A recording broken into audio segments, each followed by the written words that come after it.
നന്മയ്ക്ക് തിന്മയേക്കാൾ ശക്തിയുണ്ട്. നന്മകൾ സ്വതസിദ്ധമാണ്. നമ്മുടെ ഉള്ളിൽ ഏത് നന്മയുടെ അഭാവമാണുള്ളതെന്ന് തിന്മ സൂചിപ്പിക്കുന്നു. മനസ്സ് ശാന്തമാണെങ്കിൽ അസ്തമയ സൂര്യൻ്റെ സൗന്ദര്യം, പുഷ്പലതാദികളുടെ നിറം, ഇളങ്കാറ്റിൻ്റെ പുതുമ, സൂര്യൻ്റെ ഉദാരത തുടങ്ങി സർവ്വതിനെയും ആസ്വദിക്കാൻ കഴിയും. പരിമിതികളും ബലഹീനതകളും പ്രതീക്ഷകളും നിഷേധാത്മകമായ ശീലങ്ങളുമാണ് ഓരോ വ്യക്തിയുടെയും ശാന്തിക്ക് ഭംഗം വരുത്തുന്നതും അസ്വസ്ഥമാക്കുന്നതും. ഏറ്റവും പ്രാധാന്യമേറിയ കാര്യത്തെ അവസാനത്തേക്ക് മാറ്റിവെക്കാതെ യഥാർത്ഥ സമയത്ത് ചെയ്തു തീർക്കാൻ കഴിഞ്ഞാൽ അമൂല്യമായ ശാന്തി നഷ്ടപ്പെടുകയില്ല.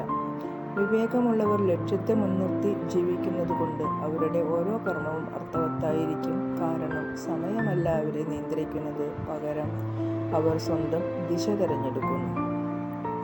എല്ലാവർക്കും സ്നേഹം നിറഞ്ഞ ശുഭരാത്രി. Good night.